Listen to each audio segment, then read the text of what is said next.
trust Jesus and stay faithful to the ways of his kingdom.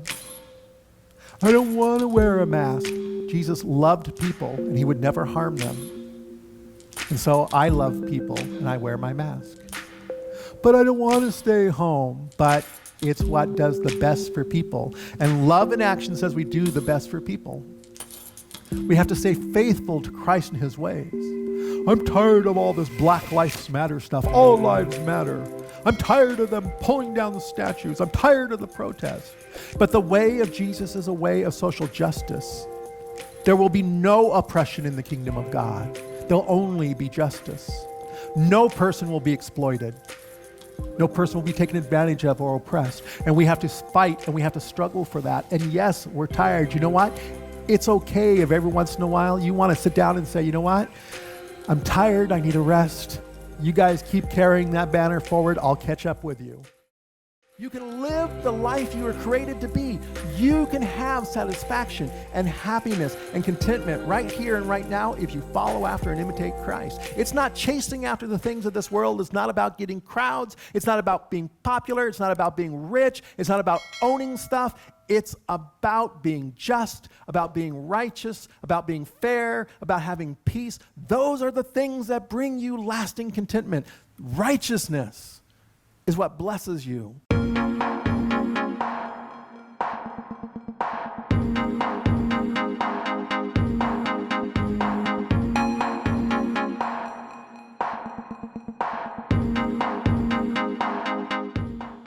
You can have it right here and right now. It's possible. Christ has defeated sin. What was holding you back is now dead.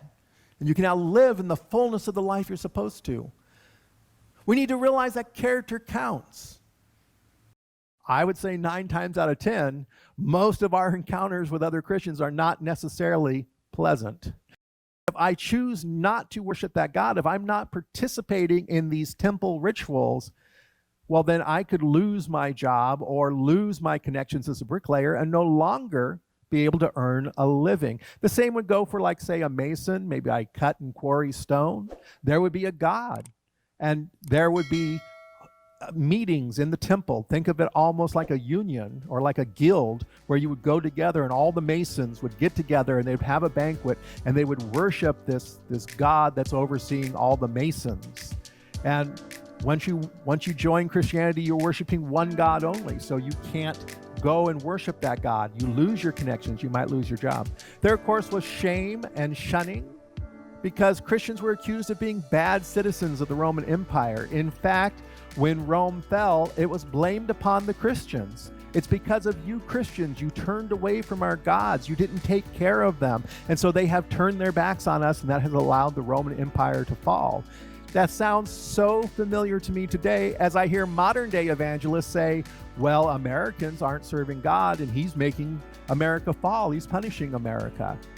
It wasn't true then and it isn't true now. Some of them were subject to arrest. Paul and Silas had been run out of the city because they were considered not only bad Roman citizens, but as sort of fermenting unrest. They were causing problems. They were disrupting society. They were gathering around them people, and that disrupted the temple worship, and that disrupted just their everyday life. Now, instead of bricklayers and masons and all the other professions behaving as they normally did, now we got arguments in families and arguments amongst the guilds about, hey, you have to do these things.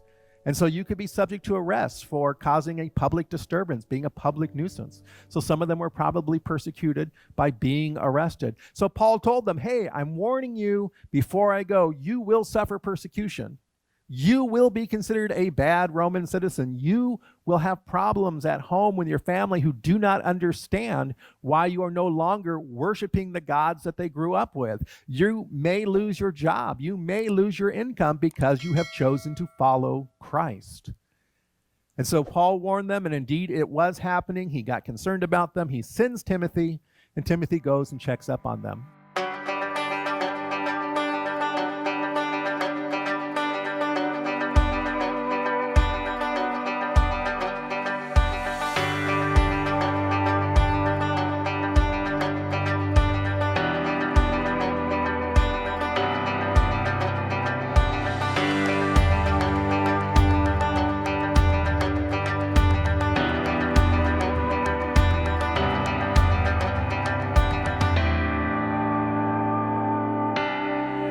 Good morning, Open Door Ministries, and to all our friends and family on Facebook and YouTube. It's good to be together again this Sunday in this forum.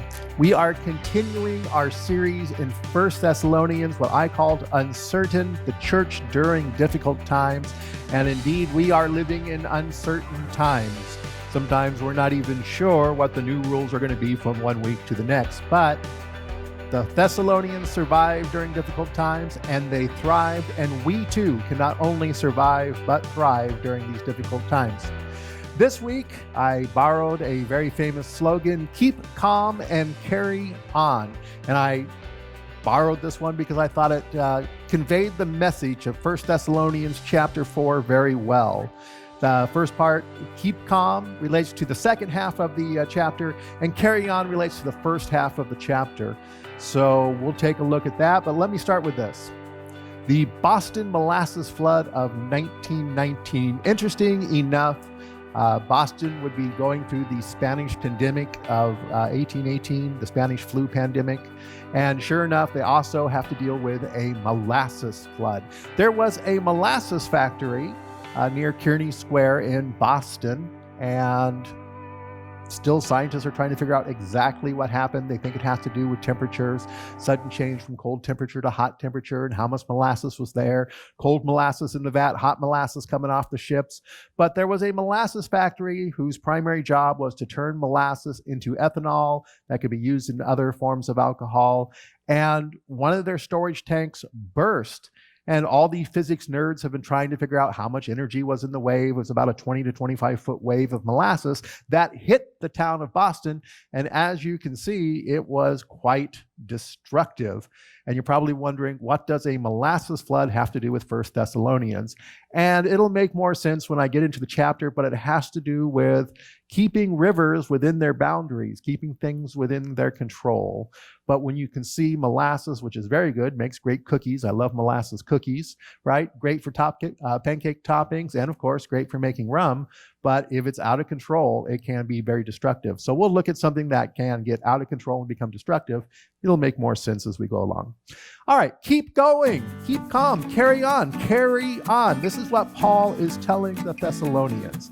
In 1 Thessalonians chapter 4, verse 1, this is what he has to say. Finally, brothers and sisters, we ask and urge you in the Lord Jesus that as you learned from us how you ought to live and to please God, as in fact you are doing, you should do so more and more. And of course, as we have seen, Paul sent Timothy to check on the Thessalonians. Timothy had returned. He had brought a good report. And Paul encourages them to keep doing what they are doing.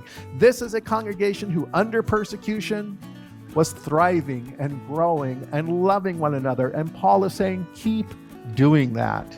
Keep doing it. Carry on. You are doing the right thing. You learned from me, and just keep doing it and doing it more and expand it as much as you possibly can. For you know what instructions we gave you through the Lord Jesus, for this is the will of God, your sanctification, that you abstain from fornication. And there are two key words here that I want to look at.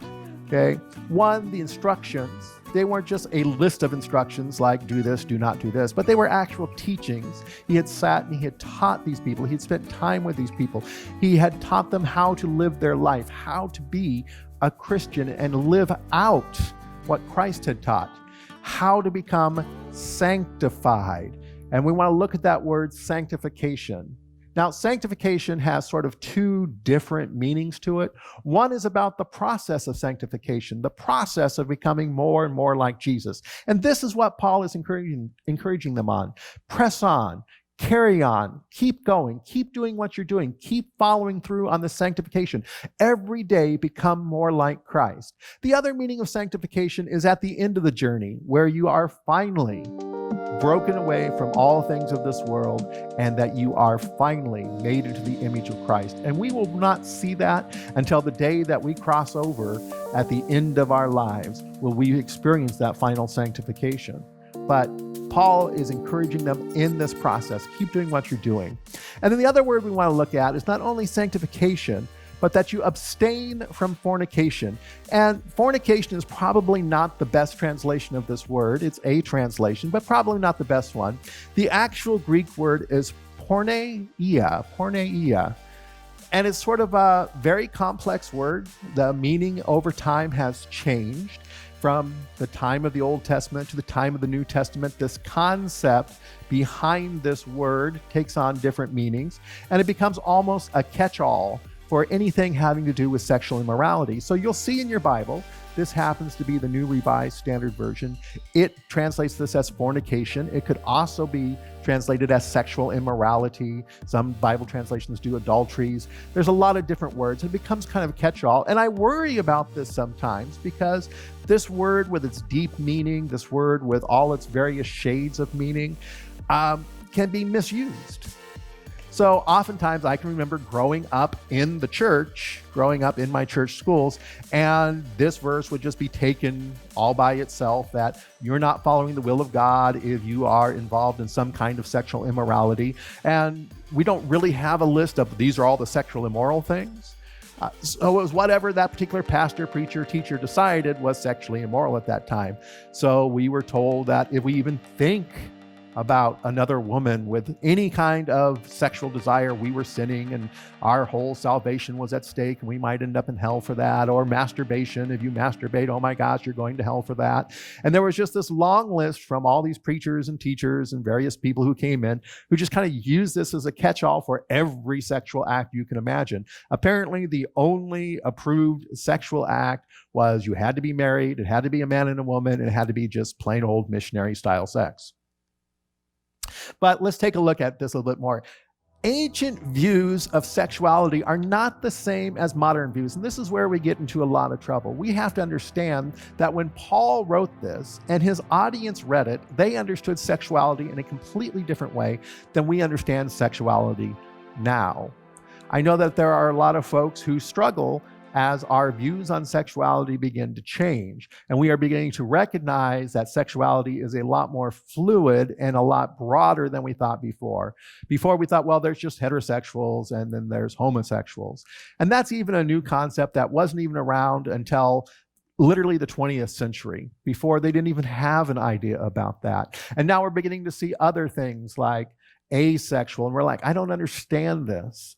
But even though we have a much more broader understanding of human sexuality, the way they viewed it in the ancient world was very, very different. And in the ancient world, sexual intercourse was considered a need, like food or drink. It was just natural to human beings that as much as we need to have a drink of water or to have some food, right, we need to have intercourse. And of course, this applied mostly to the males. And so males were expected naturally to be seeking out partners to penetrate and have intercourse with. The excess, what was considered sexual immorality, what was considered bad, was an excess of going out and doing this. That it wasn't necessarily sex that was bad. It wasn't even necessarily the context that sex was happening in. It's if you were too licentious, if you were too promiscuous, if you were just going out and having sex as much as you possibly can. Excess was the sin. And the Stoics kind of compared it to a river overflowing.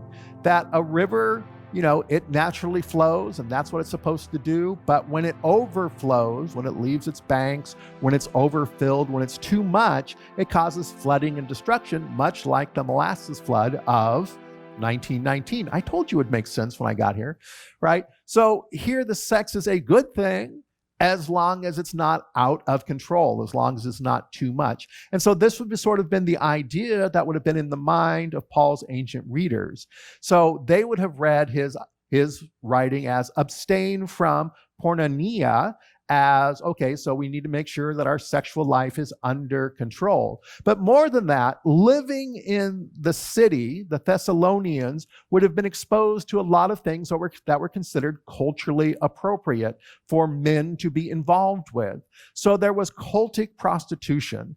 Many of the Greek temples had temple prostitutes, and you would go to these temple prostitutes, and any revenue that was generated was given to the temple for the upkeep of the temple and the upkeep of service to that particular temple's god. And sometimes families would as part of their devotion to that temple, allow their daughters to become prostitutes there. It was just, there was no shame in it. It was just considered, well, this is what we do as a way to worship our God. And getting involved in this cultic prostitution was considered idolatry.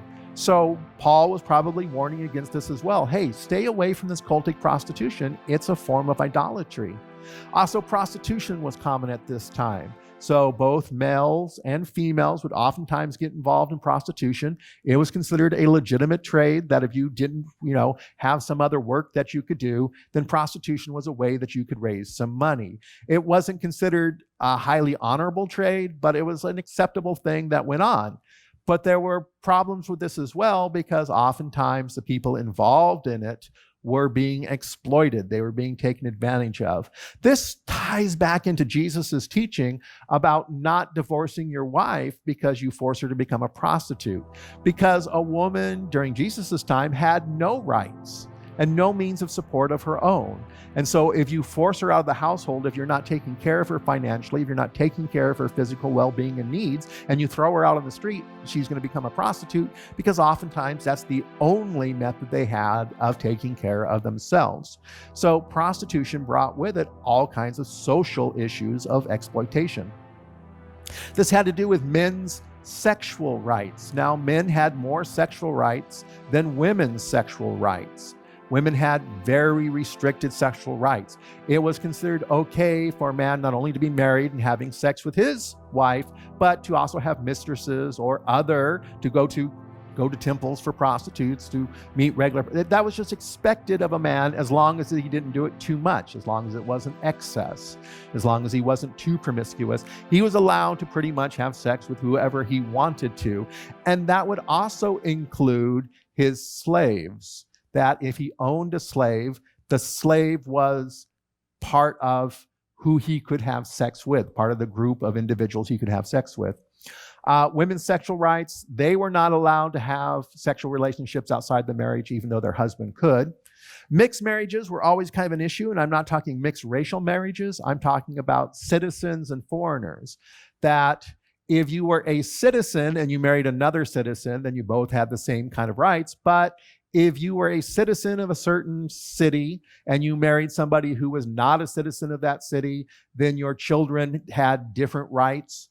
And so this caused some issues, because it was all about your children could end up getting exploited or being discriminated against because they were not a child of two citizens. And so it led to different kinds of exploitation. Slaves, as I mentioned before, slaves were the property of the owner, and owners could take advantage of them sexually.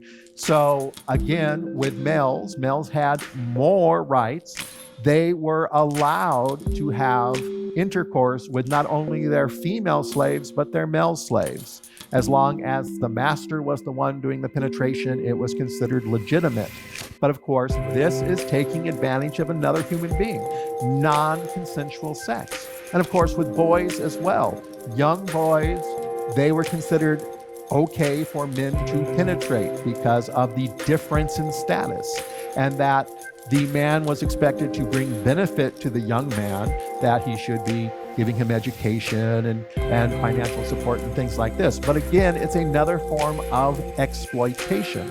So when you look at all the things that were going on in this society, and Paul warns against this particular issue of porneia, he's incorporating all of these ideas, not only this idolatrous cultic prostitution, but all of these other ideas of exploitative sex, where one individual is exploiting another individual for sexual gratification. And he's also incorporating the idea of too much, too excess, too much licentiousness, too much promiscuity.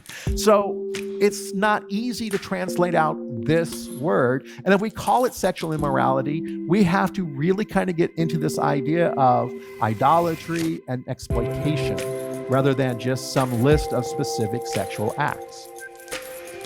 Now, if we take this word and we put it in context of loving one another, because that's what fits into the context of this whole chapter.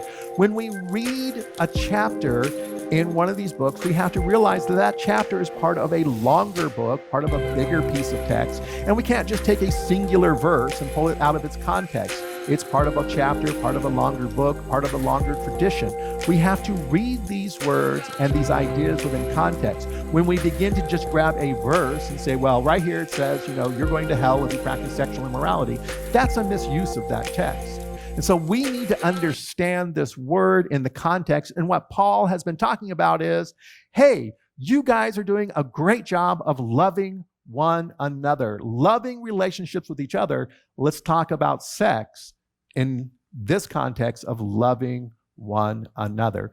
And again, that brings us to the idea of the river overflowing, that sex belongs in the proper channels, like a riverbank of a loving relationship.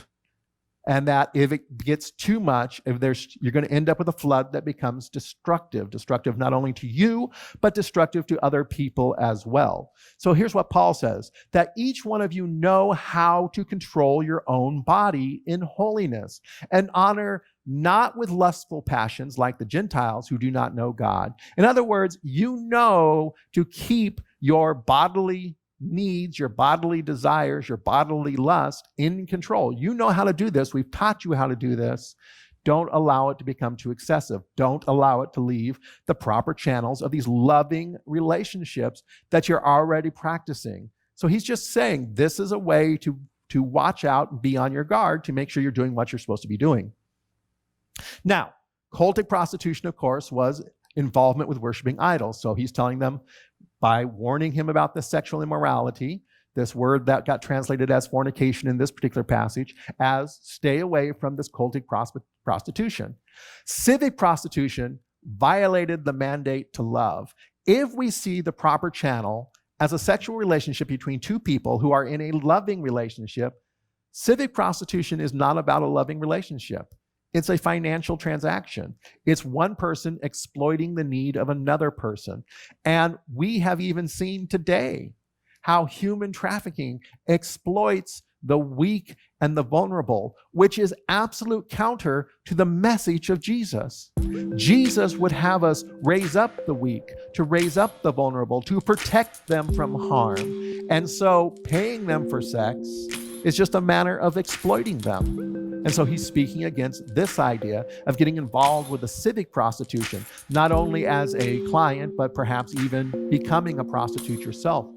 Wives and daughters were not to be treated as property. So wives and daughters oftentimes were treated as mere property, and that their access to their genitalia, access to sex with them, was controlled by the man. This is part of the patriarchy, trying to control women and women's sexuality. If you want to talk about how crazy it is even in modern times, we can talk about purity culture in modern times. I know that a lot of you grew up in purity culture within your churches. You may have worn purity rings, made purity pledges, but it's really just about your father owns you until he gives you off to your husband who now owns you. And it's a mere continuation of patriarchy from Old Testament times.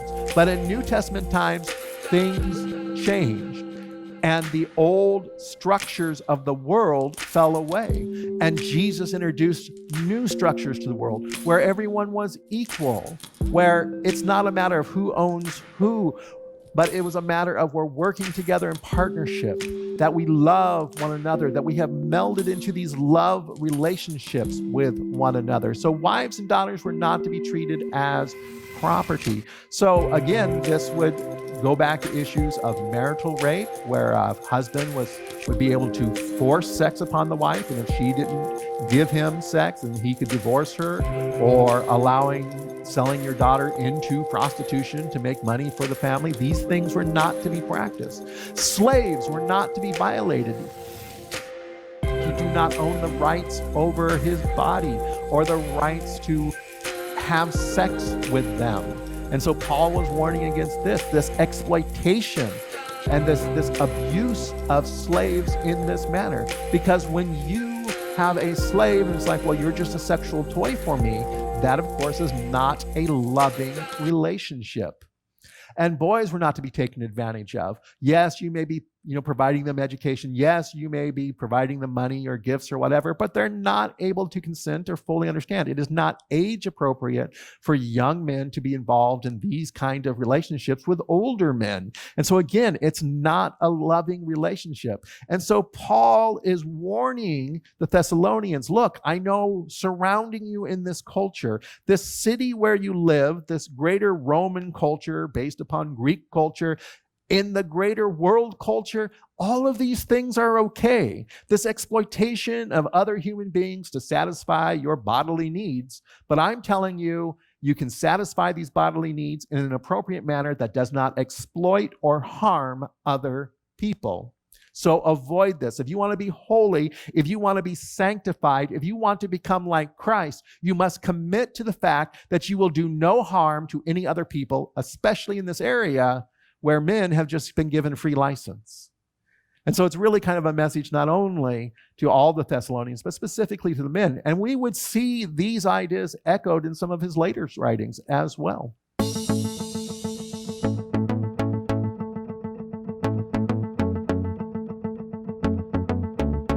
The particular individual was very upset by this phrase, love is love. Oh, that totally destroys the idea of Christian love. I mean, what are we? We're going to start allowing people to have love with an animal. Are we going to bless that relationship? Of course not. Of course we're not going to bless a relationship like that. Therefore, whoever rejects this rejects not human authority but God, who also gives his Holy Spirit to you. Paul is giving them a very strong warning. We've already told you, do not be involved in these things. And to reject this is to reject your holiness, this sanctification, this setting apart, this moving away from the worldly ways into the kingdom of God, this becoming more and more like Christ. You are rejecting this if you involve yourself in all of these things. Do not wrong or exploit a brother or sister in this matter. What he's saying is support yourself in legitimate work and don't refuse to work because the end is near. So depending on whether it ties to the previous verses or the verses after, or it serves as a transition, work with your hands. We should be doing what we need to be doing. Carry on. Keep calm. Carry on. We have things to do. We have work to do. And whether Jesus is coming back tomorrow or Jesus is coming back in 1,000 years, it doesn't matter. You keep doing what you're supposed to be doing. Support yourself. Do the work. That's it for today. Until the next time that we meet, may God bless you. Go in peace.